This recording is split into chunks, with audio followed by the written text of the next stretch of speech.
नमस्कार दोस्तों, स्वागत है आपका स्टडी फॉर सिविल सर्विसेज में। वीडियो को पूरा देखिए। कोई भी आपका फीडबैक है, कोई सजेशन है, तुरंत वीडियो में कमेंट करके जरूर बताइए। अच्छा लगे तो वीडियो लाइक जरूर कर लीजिए और ऐसे वीडियो लगातार फ्री में पाने के लिए चैनल को तुरंत सब्सक्राइब कर लीजिए और बेल आइकन को जरूर टैप कर लीजिए ताकि आगे भी सारे वीडियो आपको मिलते रहे। यूट्यूब में फॉलो करते हैं तो प्लीज ये वाला फ्री टेलीग्राम चैनल जरूर ज्वाइन कर लीजिएगा। सारे नोटिफिकेशन, सारे अपडेट यहीं पे आते हैं, ध्यान रखिएगा। स्टडी फॉर सिविल सर्विसेज का कोई भी पेड ग्रुप अगर आपको ज्वाइन करना है तो सिर्फ 856480560660897523864455 यही नंबर है हमारे, सिर्फ जहां पे कॉल या व्हाट्सएप कर सकते हैं।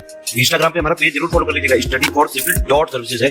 ट्विटर पे हमको जरूर फॉलो कर लीजिएगा, @studyforcivils है। सारे क्वेश्चन अटेम्प्ट करिए और स्कोर अपना तुरंत कमेंट करके बताइए। दोस्तों नमस्कार, स्टडी फॉर सिविल सर्विसेज में आप सभी का स्वागत है। इस पर्टिकुलर वीडियो सीरीज में उत्तराखंड प्रीलिम्स एग्जामिनेशन जो कि जुलाई के मंथ में शेड्यूल्ड है, हम पेड क्विजेस देख रहे हैं जो हम आयोजित करते हैं। हमारे पेड ग्रुप्स, पेड क्विज और टेस्ट सीरीज इसके लिए एकदम लेटेस्ट जो भी आपके पैटर्न है, ट्रेंड है, उस पर चल रही हैं। आप एडमिशन ले सकते हैं तो उसकी इन्फॉर्मेशन डिस्क्रिप्शन बॉक्स में कॉन्टैक्ट डिटेल जो है उसमें मिल जाएगी। ठीक है, स्टार्ट करते हैं इस वीडियो को। प्लीज़ क्वेश्चंस को अपने एग्जामिनेशन के पहले तक जो भी सीरीज हम ये देखेंगे इसको फॉलो करिएगा। अगर आप फ्री इनिशिएटिव के तहत देख रहे हैं और एडमिशन ले लेते हैं तो वेल एंड गुड, वहाँ से आप अपनी पूरी तैयारी अभी भी कर सकते हैं। ठीक है, स्टार्ट करते हैं। फर्स्ट क्वेश्चन दोनों ही भाषाओं में देखेंगे, Hindi as well as English.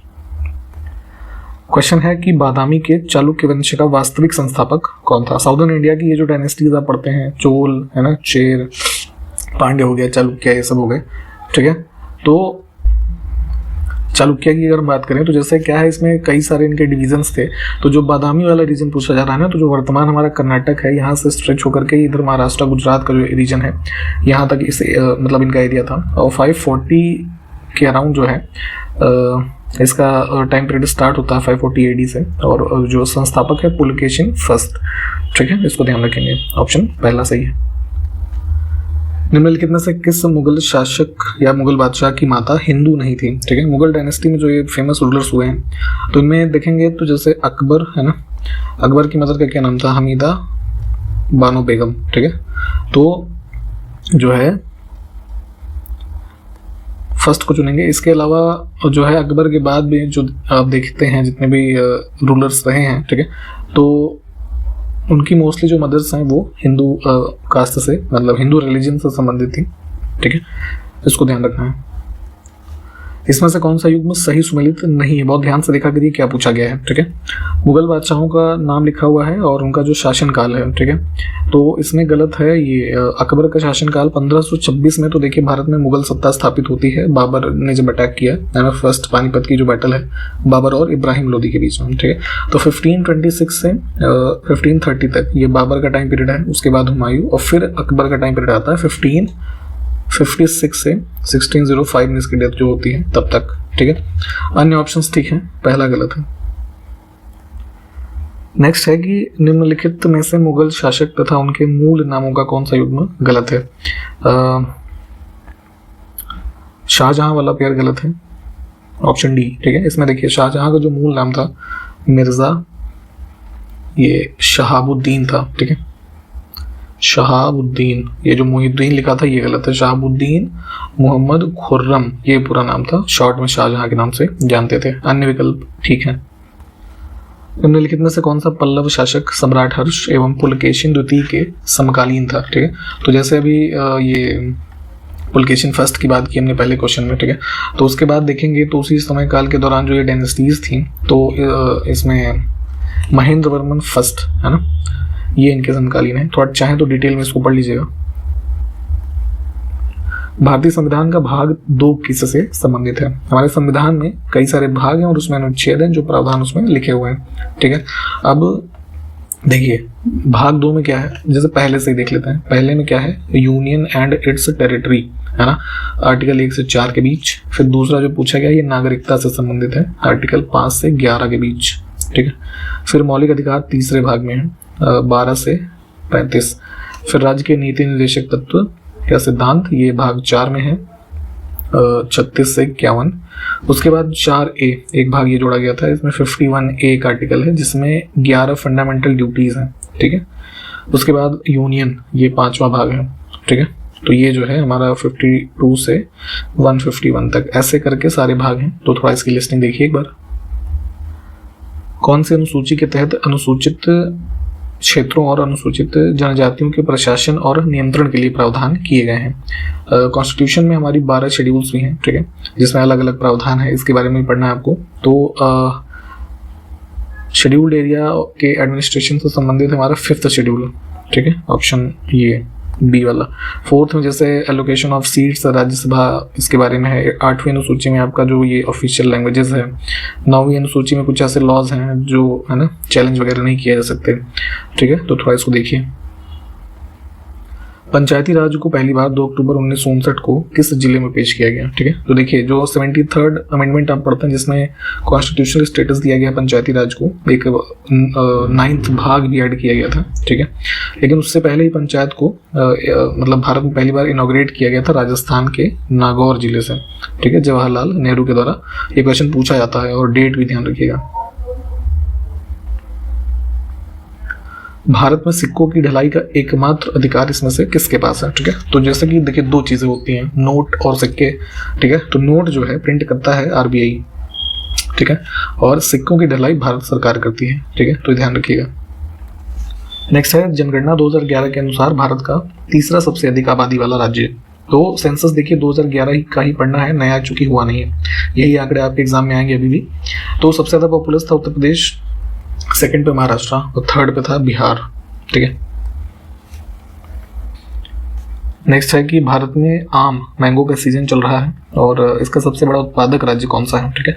तो प्रोडक्शन एग्रीकल्चरल कमोडिटीज जो है इसके बारे में भी चीजें पूछी जाती हैं। मैंगो का लार्जेस्ट प्रोड्यूसर स्टेट है उत्तर प्रदेश। नेक्स्ट है अपीडा स्टैंड्स फॉर, ठीक है, एक पार्लियामेंट का एक्ट बना था 1985 में पास हुआ था, ठीक है। Agricultural and processed food products export development authority, ठीक है।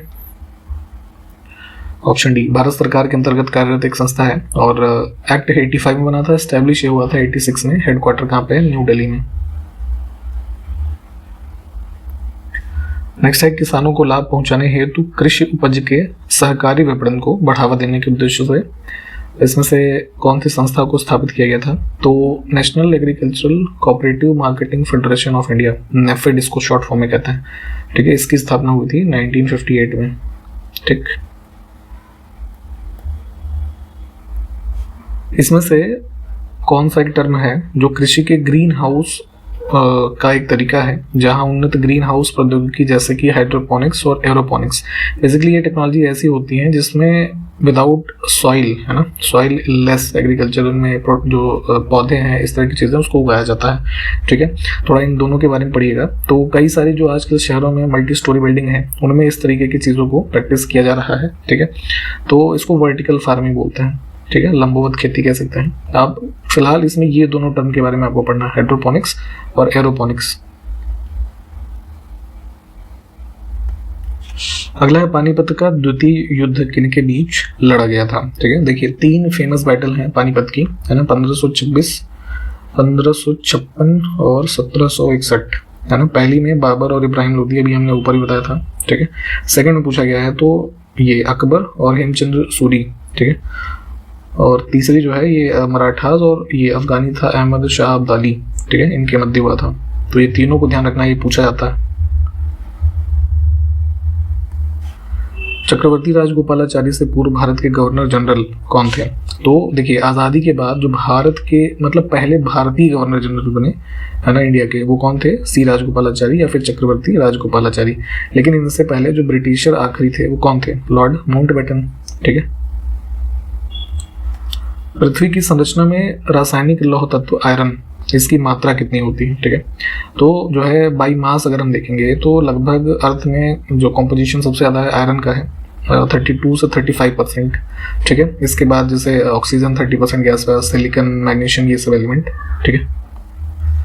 इंडिया टुडे पुस्तक का लेखक इसमें से कौन था ये बताना है। तो ब्रिटिश टाइम पीरियड की जितनी भी पुस्तकें हैं काफ़ी फेमस उसकी लिस्टिंग प्लीज पढ़िएगा, है ना। तो जो है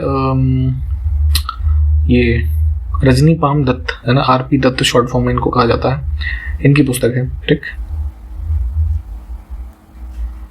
पृथ्वी का अर्ध व्यास रेडियस पूछी गई है, ठीक है। तो सेंटर से आप जो ये रेडियस देखते हैं ना, कितनी है ये, 6371 किलोमीटर, ठीक है। आप जरा हमें एक चीज़ ये बताएंगे कि अर्थ की जो है ये सरकमफरेंस कितनी है, कमेंट करके बताइए। निम्नलिखित में से किस पर्वतीय स्थान की ऊंचाई समुद्र तल से सबसे अधिक है? जैसे किसी भी स्थान की ऊंचाई है ना, आप देखते होंगे सी लेवल के थ्रू मेजर की जाती है, ठीक है। अब ये सब क्या है, हिल स्टेशन है भारत के अलग अलग स्थानों में, ठीक। तो तमिलनाडु में जो ऊटी है, ठीक है, ये लगभग 2240 मीटर्स प्लस इसका एलिवेशन है, सभी में सबसे ज़्यादा इसका ही। अगला है कि निम्नलिखित में से किस एक की संस्तुति के आधार पर मूल कर्तव्यों से संबंधित प्रावधान भारत के संविधान में जोड़ा गया? फंडामेंटल ड्यूटीज, ठीक है। अभी हमने ऊपर ही बताया भाग 4 एक ऐड किया गया, जिसमें शुरुआत में 10 ड्यूटीज थी, अभी 11 हैं।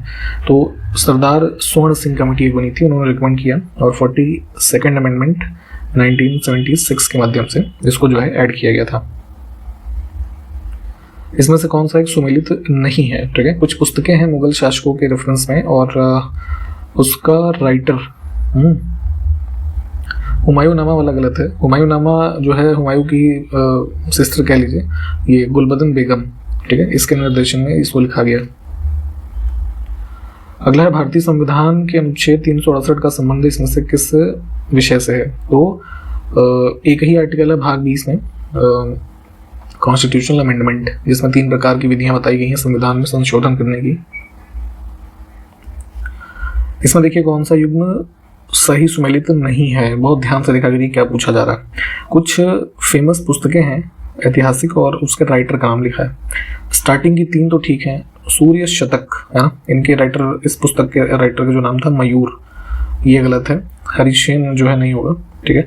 हरिशेन जो है ये काफ़ी फेमस थे, इनके बारे में 1-2 फैक्ट जो पूछे जाते हैं एग्जाम में, इनको ध्यान रखिएगा। ये जो है संस्कृत के पोएट थे काफ़ी फेमस, और समुद्रगुप्त जो शासक थे उनके दरबारी कवि थे। और हरिशेन के द्वारा ही जो इनकी प्रयाग प्रशस्ति है ना, समुद्रगुप्त के इंस्क्रिप्शन जो उत्तर प्रदेश के प्रयागराज से फाउंड हुए हैं, तो उसके राइटर यही थे हरिशेन, है ना। ये क्वेश्चन पूछा जाता है। एपीकल्चर एक वैज्ञानिक विधि है जो इसमें से किसके उत्पादन से संबंधित है? एपीकल्चर में जो है ये आपने जैसे हनी बीज जो होती हैं, है ना, इनके फार्म देखे होंगे, तो इन्हीं का जो है पालन और हनी का प्रोडक्शन, इसके जो है अंतर आता है। देखिए सबसे ओल्डेस्ट हमारा जो वेद है ऋग्वेद है, ठीक है, इसको ध्यान रखना है। तो उसमें मंडल है ना, यानी चैप्टर्स के रूप में आप समझ सकते हैं, है ना, या बुक्स कह सकते हैं, उसमें विभाजित है ये। तो इनकी संख्या है कुल 10। तो उसी में से पूछा गया है कि 9वां जो है किसको समर्पित है? तो जो है सोम, है ना, और इस पर जो है सोम नाम का ही एक पेय पर एक देव का नाम है, उन पर आधारित है, ठीक है। नेक्स्ट है वह कौन सा स्तंभ है जिसमें अशोक ने स्वयं को मगध का सम्राट बताया है? ठीक है, सम्राट अशोक के काफी सारे जो इंस्क्रिप्शंस अलग अलग स्थानों पे हैं, उससे कई सारी इन्फॉर्मेशन मिलती है। तो उसी क्रम में जो है किसी जो पिलर में ये मेंशन्ड है ना, कि वो मगध के किंग थे, तो ये है भाबरू पिलर इंस्क्रिप्शन, ठीक है। ऑप्शन डी वाले को चुनेंगे। दक्षिण गंगोत्री की लोकेशन बतानी है। बेसिकली ये क्या है, हमारा इंडिया का एक साइंटिफिक बेस्ड रिसर्च स्टेशन कह सकते हैं, जो लोकेटेड है साउथ पोल में, है ना, अंटार्कटिका में, ठीक। ऑप्शन डी इसको चुनेंगे, ठीक है। तो यहाँ पे हमने आज के क्वेश्चंस को इस वीडियो में देखे हैं। सारे क्वेश्चंस प्लीज देखिए। पेड ग्रुप्स हमारे लगातार चल रहे हैं, आप अभी भी अपने सिलेक्शन को इंश्योर करने के लिए हमारे साथ जुड़ सकते हैं। कॉन्टैक्ट डिटेल इस वीडियो के डिस्क्रिप्शन बॉक्स में है, या फिर वीडियो के स्टार्टिंग वाले पॉइंट में भी बताई गई है, ठीक है। Paid quiz, test series, full paid जो मटेरियल है उसमें भी आप जुड़ सकते हैं, क्योंकि देखिए प्रैक्टिस करनी है आपको ज़रूरी है, उस चीज़ के लिए यहाँ पे पेड क्विज और टेस्ट सीरीज काफ़ी इंपॉर्टेंट है, और आपकी जो नॉलेज है उसको इन्हांस करने के लिए स्टडी मटेरियल भी जरूरी है। तो आप इन चीज़ों में जुड़ सकते हैं हमारे साथ। इस सीरीज को प्लीज़ अपने एग्जाम तक फॉलो कीजिएगा, हम इसको कंटिन्यू करेंगे एग्जामिनेशन तक, ठीक है। तो मिलते हैं अगले वीडियो में, तब तक के लिए नमस्कार, जय हिंद।